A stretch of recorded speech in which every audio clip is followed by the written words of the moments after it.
আসসালামু আলাইকুম সুপ্রিয় বন্ধুগণ। আজকে আমরা আমাদের একটা কাস্টমারের জন্য আমরা একটা সেন্ড মেসেজ বাটন দিয়ে আমরা একটা অ্যাড রান করব। সো আমি আগে আপনাদেরকে দেখিয়ে দিচ্ছি, এটা একটা লাইভ কাজ।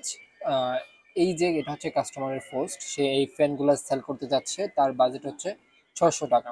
তো 600 টাকার মধ্যে সে এই ফ্যানগুলো সেল করবে। সো আমি আজকে এই ফ্যানগুলোর উপরে একটা অ্যাড রান করব, মেসেজ অ্যাড।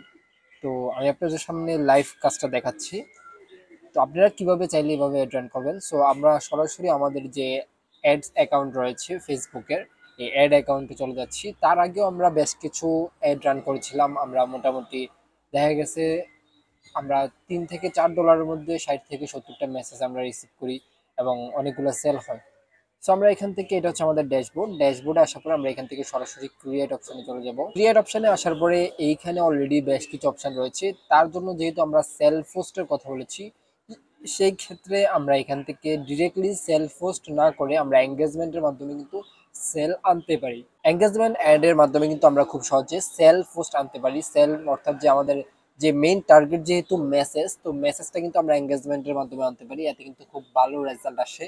তো আমি এখান থেকে এঙ্গেজমেন্টটাকে সিলেক্ট করে দিচ্ছি, দেন এখান থেকে কন্টিনিউ অপশনটিতে ক্লিক করব। দেন এখান থেকে দুটো অপশন আসবে, আমরা এখান থেকে ম্যানুয়ালি সবসময় কাজ করব। ম্যানুয়ালটাকে সিলেক্ট করে দেন এখান থেকে কন্টিনিউ অপশনে ক্লিক করে দেবো। এখান থেকে আমাদেরকে এই অ্যাডটাকে পরিপূর্ণভাবে 3টা স্টেপের মাধ্যমে অ্যাডটাকে আমাদেরকে সাজাতে হবে। সো প্রথমে আমাদেরকে এখানে একটা ক্যাম্পেইনের নাম দিতে হবে যে আমরা কি ক্যাম্পেইন অ্যাকচুয়ালি করতে যাচ্ছি। তো যেহেতু আমরা ফ্যান নিয়ে কাজ করব, আমি এখান থেকে জাস্ট ফ্যান লিখে দিচ্ছি। এটা আমার জাস্ট মনে রাখার সুবিধার্থে আমি এখান থেকে ফ্যান দিয়ে দিচ্ছি, যে আমি ফ্যান নিয়ে কাজ করছি, ফ্যান এঙ্গেজমেন্ট ক্যাম্পেইন। বাস এখান থেকে আমাদের ক্যাম্পেইনের নাম দেওয়া হয়ে গেলে আমরা এখান থেকে স্ক্রল করলে এখানে আমাদেরকে আর কোনো কিছুই করতে হবে না, আমরা সরাসরি নেক্সট অপশনটিতে যাব। নেক্সট অপশনে আসার পরে আমরা এখান থেকে দেখতে পাচ্ছি আমরা দ্বিতীয় স্টেপে চলে আসছি। দ্বিতীয় স্টেপে এখানে আমাদেরকে একটা নাম সিলেক্ট করতে হবে। তো দ্বিতীয় স্টেপে আসার পর আমাদেরকে এখানে আরো একটা নাম সিলেক্ট করতে হবে। সো আমরা এখানে বাজেট দিয়ে দিচ্ছি যে কত ডলার রান করব। তো কাস্টমারের বাজেট ছিল $7। তো আমরা এখান থেকে $7 সেট করে দিচ্ছি, যে অর্থাৎ $7 আমরা এটাকে রান করব। তো আমি 7 দিয়ে দিচ্ছি। দেন এখান থেকে আমাদেরকে কিভাবে সে মেসেজ পাঠাবে, অর্থাৎ যে যার কাছে অ্যাড যাবে সে কিভাবে আমাদেরকে মেসেজ পাঠাবে, আমরা এখান থেকে দিয়ে দিচ্ছি মেসেঞ্জিং অ্যাপস। এখান থেকে আপনি চাইলে এটাকে চেঞ্জ করতে পারেন, বাট আমি এখান থেকে মেসেঞ্জিং অ্যাপে রাখছি। দেন আমাদের মেসেজটা কি হবে, ক্লিক টু মেসেজ। তো আমরা এখান থেকে ক্লিক টু মেসেজ অলরেডি আগে থেকে সিলেক্ট করে রেখেছি। আপনারা চাইলে এখান থেকে অন্য কোনো যদি প্রয়োজন হয় সেক্ষেত্রে কিন্তু এখান থেকে চেঞ্জ করতে পারেন। ওকে, সো ক্লিক টু মেসেজ রাখার পরে আমাদেরকে কাস্টমারের যে ফেসবুক পেজটা রয়েছে সেই পেজের এখানে অ্যাক্সেসটা দিতে হবে, আমার আগে থেকে দেওয়া আছে। এখানে আপনার সকল সকল পেজ এখান থেকে পেয়ে যাবেন। যেমন আমার এখানে দুইটা রয়েছে, টেক ডক্টর এবং আমাদের গ্যাজেট। তো আমি আমাদের গ্যাজেটটাকে সিলেক্ট করে দিচ্ছি, যেহেতু এটা কাস্টমারের পেজ। সিলেক্ট করা হয়ে গেলে আমরা এখান থেকে মেসেঞ্জারে, যেহেতু আমরা মেসেজটা পেতে যাচ্ছি, সেই ক্ষেত্রে এখানে আমরা মেসেঞ্জারে টিক মার্ক দিয়ে দেবো। দেন আমরা চাইলে ইনস্টাগ্রামে যদি মেসেজ পেতে চাই ইনস্টাগ্রাম দিতে পারি, এবং হোয়াটসঅ্যাপে যদি মেসেজ পেতে চাই সেই ক্ষেত্রে হোয়াটসঅ্যাপ এখানে কানেক্ট করতে পারি। সো আমরা সরাসরি কাস্টমারের যে পেজ রয়েছে পেজের ইনবক্সের মধ্যে আমরা মেসেজ পেতে যাচ্ছি, সেই জন্য শুধুমাত্র এখানে সিলেক্ট করে দিলাম। দেন সিলেক্ট করা হয়ে গেলে আমাদেরকে এখান থেকে বাজেট সিলেক্ট করতে হবে। সো এখানে $20 অলরেডি আগে থেকে দেওয়া আছে। সো আমরা যেহেতু দিয়েছি $7, কাস্টমার যেহেতু আমাদেরকে $7 কথা বলেছে, আমরা এখান থেকে $7 দিয়ে দেবো। ওকে, সো আমরা এখানে ডেইলি বাজেট হচ্ছে $7।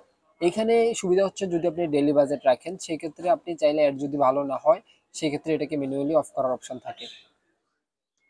তো আমরা এখান থেকে $7 দিয়ে দিচ্ছি বাজেট। দেওয়া হয়ে গেলে আমরা একটু স্ক্রল করি, স্ক্রল করলে এখানে হচ্ছে মেন বিষয়টা, এখানে হচ্ছে লোকেশন আপনাকে সিলেক্ট করতে হবে যে কোন কান্ট্রিতে আপনার অ্যাড দেখানো হচ্ছে, কোন কান্ট্রি থেকে আপনি মেসেজ চাচ্ছেন। সো অবশ্যই আমার কাস্টমার যেহেতু বাংলাদেশ, তো এখান থেকে আমি বাংলাদেশ সিলেক্ট করে দেবো। আপনারা চাইলে এখান থেকে ম্যানুয়ালি কোনো ঢাকা, কুমিল্লা, কোনো যে কোনো একটা সিটিকে সিলেক্ট করতে পারেন, বাট আমরা এখান থেকে পুরো বাংলাদেশটাকে সিলেক্ট করে দিচ্ছি। যেহেতু আমার কাস্টমার পুরো বাংলাদেশের কথা বলছে সেই ক্ষেত্রে আমি এখান থেকে পুরো বাংলাদেশ সিলেক্ট করে দিচ্ছি।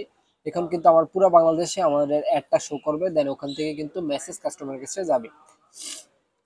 দেন এখান থেকে অ্যাডভান্টেজ অডিয়েন্স রয়েছে, এখান থেকে চাইলে আমরা কিছু ফিল্টার করতে পারি, এটা এখন করার প্রয়োজন নাই।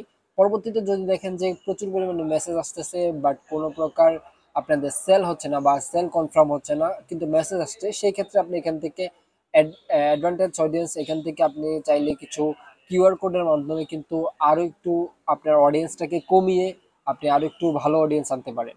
তো আমরা এখান থেকে যাচ্ছি না, এখন আমরা প্লেসমেন্টে যাচ্ছি। প্লেসমেন্টে গিয়ে এখান থেকে এডিট অপশনে ক্লিক করব।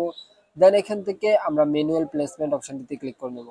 ম্যানুয়াল প্লেসমেন্ট অপশনটিতে ক্লিক করার পরে আমরা এখান থেকে শুধুমাত্র ফেসবুক এবং ইনস্টাগ্রাম রাখবো, আর বাকি মেসেঞ্জারকেও আমরা এখান থেকে উঠিয়ে দেবো। দেন আমাদের এখান থেকে সবকিছু কমপ্লিট হয়ে গেলে আমাদের এই পেজে আর তেমন কিছু নেই, আমরা সরাসরি চলে যাব নেক্সট পেজে। আমরা আগে বলছিলাম যে 3টা স্টেপের মাধ্যমে কিন্তু আমাদেরকে ফুললি অ্যাডটাকে রান করতে হবে। তো এখান থেকে কিন্তু দ্বিতীয় স্টেপ শেষ, এখন হচ্ছে 3 নাম্বার অর্থাৎ লাস্ট স্টেপ।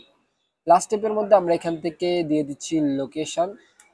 এখানে একটা নাম দিতে হবে, তো সেই ক্ষেত্রে আমি লোকেশন দিয়ে দিচ্ছি আমার বোঝার সুবিধার্থে। ওকে, বাংলাদেশ ফ্যান দিয়ে দিচ্ছি। ওকে, তো আপনারা এখানে যে কোনো নাম দিতে পারেন, এতে কোনো প্রবলেম নেই, আপনাদের সুবিধার্থে নামগুলো দিয়ে দেবেন। দেন আমার পেজ অলরেডি আগে থেকে সিলেক্ট করা আছে। দেন এখান থেকে এবার হচ্ছে আমাদের মেইন বিষয় অ্যাড সেটআপ।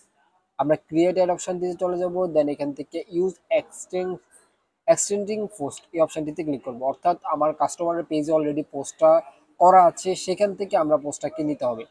তো আমরা এখান থেকে চেঞ্জ পোস্ট অপশনটিতে ক্লিক করব, বা ক্রিয়েট পোস্ট অপশনটি যে কোনো একটা অপশনটিতে ক্লিক করলেই হবে।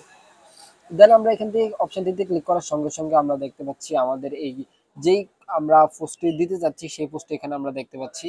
কাস্টমার যেহেতু আমাদেরকে ফ্যানের কথা বলেছে, আমরা ফ্যানের পোস্টটিকে এখান থেকে সিলেক্ট করে নেব। সিলেক্ট করা গেলে আমরা এখান থেকে কন্টিনিউ অপশনটিতে ক্লিক করব।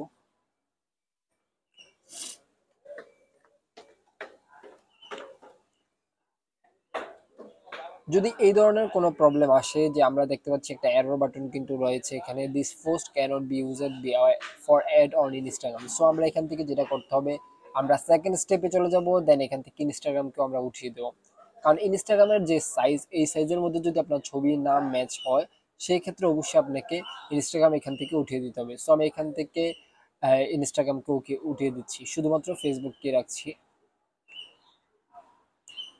ওকে, শুধুমাত্র ফেসবুক রেখে আমরা ইনস্টাগ্রাম এখান থেকে উঠিয়ে দিলাম। দেন আমরা লাস্টের স্টেপে আবার চলে আসব।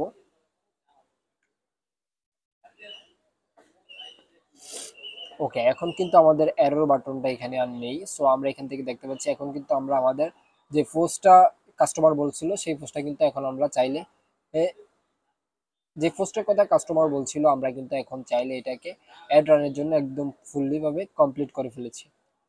দেন আমরা এখান থেকে প্রাইমারি ট্যাক্স রয়েছে, এখান থেকে কিছুটা ট্যাক্স আমরা পরিবর্তন করতে পারি চাইলে। স্বস্তির বাতাস মাত্র 600 টাকা।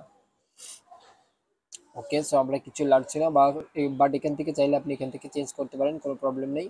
এখানে হচ্ছে মেসেজের বিষয়, এখান থেকে আপনি চাইলে তাদের যে অটোমেটিক মেসেজ রয়েছে সেটা সিলেক্ট করতে পারেন, বা আপনি যদি কোনো আপনার পছন্দ মতো মেসেজ সিলেক্ট করতে চান, সেক্ষেত্রে সেটাও আপনি এখান থেকে সিলেক্ট করতে পারেন।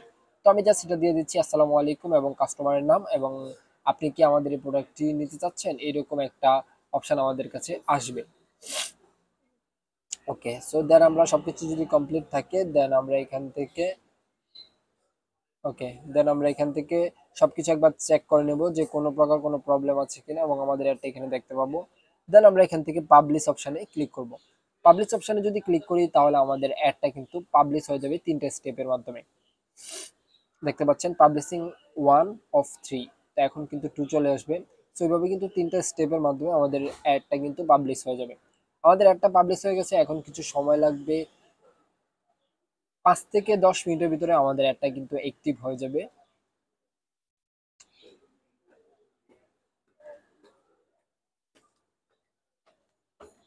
ওকে, সো আমাদের অ্যাডটা কিন্তু আমরা এখানে দেখতে পাচ্ছি, কিছুক্ষণের মাধ্যমে কিন্তু আমাদের অ্যাডটা কিন্তু অ্যাক্টিভ হয়ে যাবে।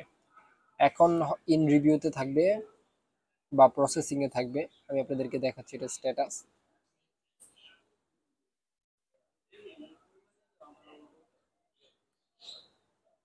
দেখতে পাচ্ছি ডেলিভারি ইজ প্রসেসিং। তো এটা যখন ইনঅ্যাক্টিভ বা অ্যাক্টিভ দেখাবে, তখন কিন্তু আমাদের মেসেজ আসা আস্তে আস্তে শুরু হয়ে যাবে। তো এইভাবে কিন্তু খুব সহজে আমরা আমাদের প্রোডাক্ট অ্যাড এর মাধ্যমে কিন্তু অনেক মানুষের কাছে পৌঁছাতে পারি, এবং আমরা প্রচুর পরিমাণে অল্প বাজেটের মধ্যে অনেক সেল আনতে পারি।